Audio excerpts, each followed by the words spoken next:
Hello dear viewers, good day. আজকে থেকে 2-3 সপ্তাহ আগে আমি একটা ভিডিও দিয়েছিলাম যে ইংরেজিতে রং ওয়েতে শেখার কারণে বা রং ওয়েতে প্র্যাকটিস করার কারণে 90% মানুষ ইংরেজিতে কথা বলতে পারে না বা ইংরেজিতে দীর্ঘ সময় লেগে যায় কথা বলার ক্ষেত্রে। তো ওই রকমই একটা ওই ভিডিওটারই জাস্ট রেফারেন্সে আমি আজকে যে ভিডিওটি সেটি করার চেষ্টা করছি। সেটা হচ্ছে যে আজকের লেসনে আমি মেইনলি আপনাদেরকে কথা বলবো বা আমি আপনাদেরকে শেখাবো যে কীভাবে আপনি টেন্সকে ব্যবহার করে ইংলিশ স্পিকিং করতে পারেন। দেখুন, আমি আমার ওই ভিডিওতে আগের ভিডিওতে আমি বলেছিলাম যে যারা দেখেননি তারা একটু কষ্ট করে আমার চ্যানেলে ভিজিট করলে ওই ভিডিওটি পেয়ে যাবেন। তো সেই ভিডিওটি দেখে নেবেন। আর তার থেকে একটু রেফারেন্স আমি টানি, সেটা হচ্ছে যে আমি সেখানে আপনাদেরকে বলেছিলাম যে ইংরেজি আসলে কোনো গ্রামার ফলো না করে কোনো ধরনের স্ট্রাকচার ফলো না করে সরাসরি আপনি নেটিভদের মুখ থেকে যে স্পেসিফিক তারা যে সিচুয়েশনে যে এক্সপ্রেশনটা দিচ্ছে সেই সিচুয়েশন অনুযায়ী সেই এক্সপ্রেশনটাকে আপনি সরাসরি তাদের মুখ থেকে শুনে বারবার 100 বার 200 বার প্র্যাকটিস করে আবার সেটা রেকর্ড করে নিজে শুনে মিলিয়ে এইভাবে করে আপনি আস্তে আস্তে ইংরেজি প্রতিদিন অন্তপক্ষে 20 থেকে 50টি বা 30টির মতো এক্সপ্রেশন আপনি প্রতিদিন চর্চা করেন বা মুখস্থ করেন। চর্চা করতে করতে এটাকে মুখস্থ করে ফেলেন। তাহলে ওই সিচুয়েশনে আপনি সবসময় ইংরেজিতে ওই এক্সপ্রেশনটা দেওয়ার চেষ্টা করবেন। মাথা রাখবেন যে যখন আমরা কোনো কথা বলি, আপনি নিজেও যখন বাংলায় কথা বলেন তখন কিন্তু আপনি কখনোই গ্রামার চিন্তা করে কথা বলেন না। যেহেতু গ্রামার চিন্তা করে কথা বলেন না, তার মানে আপনি যে কথা বলেন সেটা একটা টোটাল সেন্টেন্সটাকে একটা এক্সপ্রেশন ধরতে হবে। তো এই এক্সপ্রেশনটি যদি আপনি প্রপার ওয়েতে শিখতে পারেন তাহলে আপনাকে স্পেসিফিক্যালি ভোকাবুলারি শিখতে হচ্ছে না, স্পেসিফিক্যালি আপনাকে কোনো প্যাটার্ন শিখতে হচ্ছে না, স্পেসিফিক্যালি আলাদা করে কোনো কিছু শিখতে হচ্ছে না। তার মানে ওই এক্সপ্রেশনটার ভিতরেই সব কিছু দেওয়া আছে। ভোকাবুলারি আছে, সেন্টেন্স প্যাটার্ন আছে, কোন টেন্সে ফেলা হয়েছে সেই প্যাটার্নটা আছে, বা কোন মোডালস দিয়ে এটা করা হয়েছে সেটা সব কিছু সেই এক্সপ্রেশনের ভিতরে আছে। এখন আমরা এভাবে ইংরেজি বলি, ওরা এভাবে ইংরেজি বলে, এই হিসাব করে কোনো লাভ নেই। ওরা যেভাবে বলে আপনাকে সেভাবেই শিখতে হবে, বিকজ ওরাই হচ্ছে গিয়ে ইংরেজি শেখার অথেন্টিক যে রিসোর্স। তাদের কাছ থেকে আমাদের ইংরেজি শেখার যে ফলো করতে হলে তাদের যে ওয়েটা সেই ওয়েটা আমাদেরকে ফলো করতে হবে। তো যাই হোক, এটার উপরে ডিটেলস আমি আমার আগের ভিডিওতে বলেছি, তাই এই ভিডিওতে আর এটা নিয়ে আমি সময় ব্যয় করতে চাচ্ছি না। আমি আজকে আপনাদেরকে কথা বলবো যে আপনি কীভাবে ইংলিশ স্পিকিংয়ে টেন্সের ব্যবহারটা করতে পারেন। দেখেন, আমরা অনেকেই কিন্তু টেন্স ক্লাস 1 থেকে 10 পর্যন্ত বা এইচএসসি বা ডিপ্লোমা পর্যন্ত কিন্তু আমরা টেন্স শিখে আসছি। তারপরেও দেখা যাচ্ছে যে আমরা ইংরেজিতে কথা বলতে গেলে টেন্সকে প্রপার ওয়েতে ব্যবহার করতে পারি না। ইভেন আমরা পাস্ট টেন্সের বিষয় নিয়ে কথা বলতে গেলে সেটা প্রেজেন্ট টেন্সে প্রকাশ করে ফেলি, প্রেজেন্টের বিষয় নিয়ে কথা বলতে গেলে সেটা পাস্ট টেন্স প্রকাশ করে ফেলি, অথবা ফিউচার নিয়ে কথা বলতে গেলে সেটা প্রেজেন্টে বলে ফেলি। এইভাবে আমাদের ভিতরে কিছু জগাখিচুড়ি প্রবলেম তৈরি হয় টেন্স ব্যবহার করতে গেলে। এর পেছনে আরেকটা কারণ হচ্ছে যে আমরা হয়তো বা ভার্ব যেগুলো মুখস্থ করেছি টেন্স ব্যবহার করতে গেলে যেহেতু ভার্বের বিভিন্ন ফর্মগুলোকে ব্যবহার করতে হয়, যেমন ভার্বের present form, past form, past participle form, present participle form, এই ফর্মগুলোকে আমাদের ব্যবহার করতে হয়। এই কারণে আমাদের অনেক বড় একটা সমস্যা হয়ে যায় যে এগুলোকে ব্যবহার করে সঠিকভাবে আমাদেরকে কথা বলাটা। তো আমি যেটা আপনাদেরকে বলবো, প্রথমত কথা বলতে গেলে তো ভুল হবেই, সুতরাং ভুল নিয়ে চিন্তা করে লাভ নেই, কিন্তু আপনি যেভাবে টেন্সের প্র্যাকটিসটা করতে পারেন এর ভিতরে আমি আপনাকে 2-3টা স্টেপে বিষয়গুলোকে আমি বোঝানোর চেষ্টা করব। প্রথম হচ্ছে আপনি শুরু করবেন আপনার ডেইলি অ্যাক্টিভিটিস বা ডেইলি রুটিন নিয়ে। একটু মনোযোগ দিয়ে এই বিষয়টা শুনেন। আপনারা শুরু করবেন হচ্ছে আপনাদের ডেইলি অ্যাক্টিভিটিস বা ডেইলি রুটিন নিয়ে। এটা কেমন?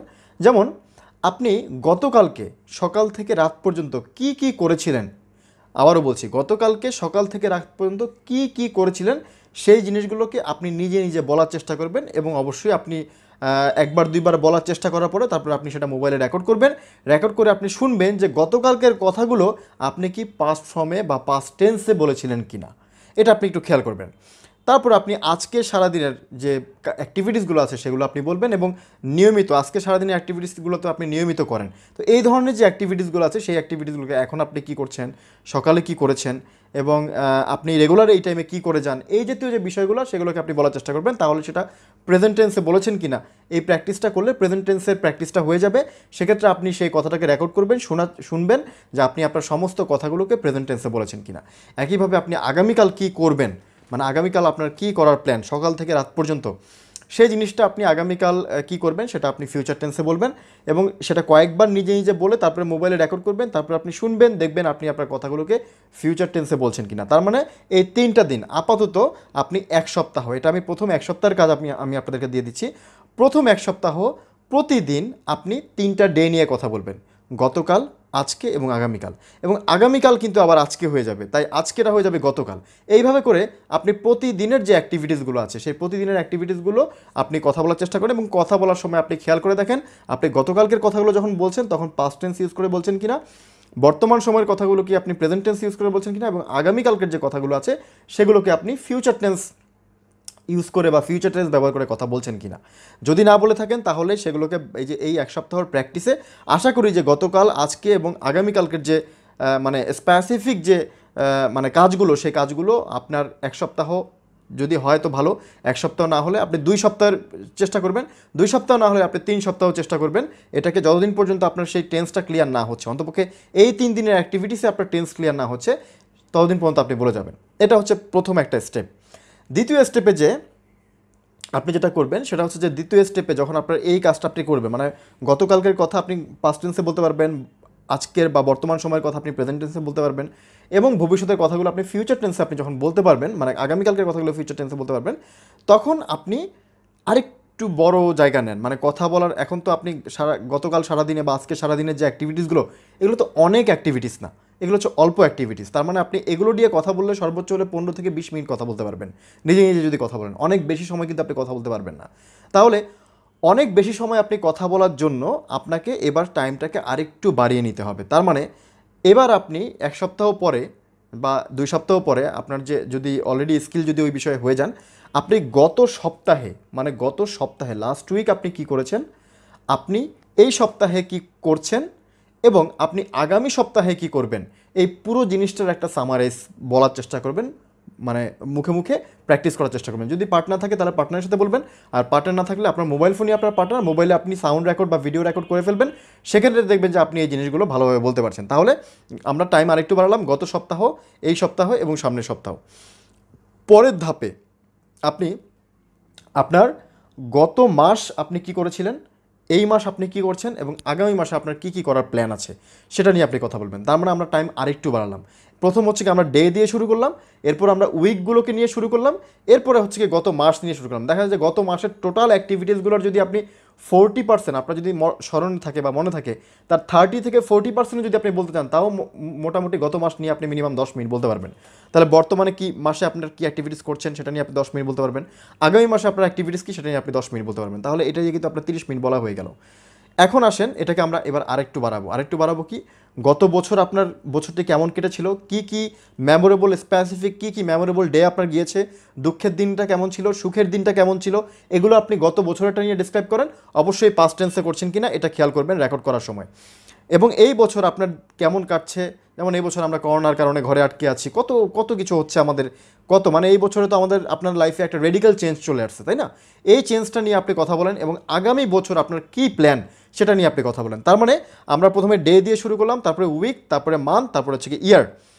এটা যখন আপনার শেষ হয়ে যাবে তখন আপনি স্পেসিফিক কিছু পাস্ট রিলেটেড বিষয় আছে, যেমন পাস্ট রিলেটেড বিষয় আপনার দাদা দাদির সাথে স্মৃতি, আপনি গত শৈশবকালের কোনো একটা মেমোরেবল ডে, আপনার শৈশবের ফ্রেন্ড বা শৈশবের বন্ধু, তারপরে আপনার শৈশবকালের কোনো একটা অ্যাক্টিভিটিস, অথবা আপনার লাস্ট মানে পরীক্ষা যেদিন দিয়েছেন এসএসসি পরীক্ষা সেই দিন কী ঘটেছিল, আপনার ফেয়ারওয়েল ডেতে কী ঘটেছিল, এরকম কিছু স্পেসিফিক মেমোরি কিংবা স্পেসিফিক ইনসিডেন্ট অথবা স্পেসিফিক কোনো একটা বিষয় নিয়ে আপনি কথা বলার চেষ্টা করেন। এটা হচ্ছে গিয়ে পাস্টের। একইভাবে বর্তমানে আপনার কোন কোন রিয়েল অ্যাক্টিভিটিসগুলো আপনি করে যাচ্ছেন রেগুলার, কোন কোন অ্যাক্টিভিটিসগুলোর মধ্যে আপনি অনেক বেশি ইনভলভ, অনেক বেশি পরিবর্তন আসতেছে, অনেক কী করছেন, এই যে যেমন এখন আমরা ভিডিও দেখছেন, এটাও আপনি আপনার ইংরেজি কথার মধ্যে রাখতে পারেন। ঠিক আছে, এটা আপনি করে যান। এবং ফিউচারে আপনার স্পেসিফিক গোলটা কি, প্ল্যানটা কি, আপনি কী করতে চাচ্ছেন, আপনি বিদেশ যাবেন, বাংলাদেশে থাকবেন, আপনি জব নেবেন, আপনি একটা স্কিল কোর্স করবেন, আপনি আপনি আরও অন্য অনেক কিছু করবেন। So what is your plan, আপনি সেই প্ল্যানগুলোকে আপনি বলার চেষ্টা করেন। তার মানে আমরা প্রথমে ডেতে, তারপরে উইকে, তারপরে মান্থে, তারপরে ইয়ারে গেলাম। এরপর আমরা স্পেসিফিক ইনসিডেন্ট বা স্পেসিফিক ঘটনাগুলো নিয়ে আমি একের পর এক বলা শুরু করব। তাহলে দেখবেন প্রথমে আমরা ডেগুলো বলা শুরু করলাম, সেখান থেকে আমাদের টেন্সের ব্যবহার একটু একটু করে শুরু হলো। প্রথমেই আমরা খুব ভালো পারবো না, তারপরে যখন আমাদের দিন গেল তখন আমরা ওই জিনিসগুলোকে আমরা একটু উইকলি বলার চেষ্টা করলাম, আমাদের বলার সময়টা আরেকটু বাড়লো। তারপর আমরা মান্থলি বলার চেষ্টা করলাম, আরেকটু বাড়লো সময়, ইয়ারলি বলার চেষ্টা করলাম, সময় আরেকটু বাড়লো, এবং ফাইনালি আমার আজকের দিনের আগের জীবনের যত স্পেসিফিক ঘটনা মেমোরেবল টাইম আছে সেগুলোকে আমি ধরে ধরে বর্ণনা করা শুরু করলাম। আজকের বা এই সময়ের বা এই মাসগুলোতে বা এই বছরে যে ঘটনাগুলো ঘটতেছে সেগুলোকে আমি স্পেসিফাই করে আমি ডিসক্রাইব করা শুরু করলাম। এবং ফিউচারে আমাদের যে ঘটনাগুলো ঘটতে পারে, যেগুলো আমাদের প্ল্যান আছে, যেগুলো অ্যাক্সিডেন্টালি ঘটে যাবে সেটা তো আর আমাদের হাতে না, আমরা জানি না, কিন্তু যেগুলো আমাদের প্ল্যান আছে সেগুলো নিয়ে আমরা ধরে ধরে নিয়ে কথা বললাম। এইভাবে করে যদি আপনি অতীত, বর্তমান, ভবিষ্যৎ এই তিনটাকে কম্বাইন করে যদি আপনি কথা বলতে পারেন তাহলে স্টেপ বাই স্টেপ এই তিনটা স্টেপ, প্রথম স্টেপে হচ্ছে ডে, দ্বিতীয় স্টেপে হচ্ছে গিয়ে উইক, মান্থ এবং ইয়ার, তৃতীয় স্টেপে হচ্ছে স্পেসিফিক ইনসিডেন্ট বা মেমোরেবল টাইম বা ঘটনা, এগুলো নিয়ে যদি আপনি কথা বলা শুরু করেন আশা করি যে আপনার মানে টেন্সের ব্যবহারটা অনেক অনেক অনেক বেশি মানে আপনি করতে পারবেন আপনার স্পিকিংয়ের ভিতরে, এবং আপনার টেন্সও দেখবেন আস্তে আস্তে ক্লিয়ার হয়ে গেছে। কথা বলতে গেলে যে ভার্বগুলোর বিভিন্ন ফর্মগুলো আপনি জানেন না, সেই ভার্বগুলো বের করে সেই ফর্মগুলো আপনি পড়ে নেবেন, মুখস্থ করে নেবেন, তাহলে সেটা আপনার জন্য অনেক হেল্পফুল হবে স্পিকিং করার ক্ষেত্রে।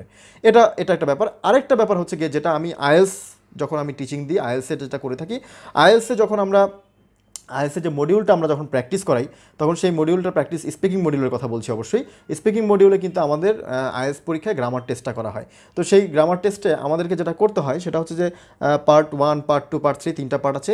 এই তিনটা পার্টে মোটামুটি প্রেজেন্ট পাস্ট ফিউচারকে লিঙ্ক আপ করে, প্রেজেন্ট পাস্ট ফিউচারকে লিঙ্ক আপ করে কথা বলতে হয়। ঠিক আছে, ধরেন আমি একটা এক্সাম্পল দিচ্ছি।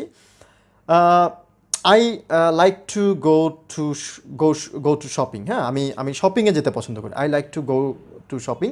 ঠিক আছে, আমি শপিংয়ে যেতে পছন্দ করি, এটা আমি বলছি, তাহলে এটা একটা প্রেজেন্ট টেন্সে বললাম। হ্যাঁ, but in the past, specially the 5 years back, I didn't like to go over there. I didn't like to go shopping because I thought that the marketplace is really very busy and crowdy. এভাবে করে আপনি অতীত মানে link up করে আপনি অতীতটা বলুন।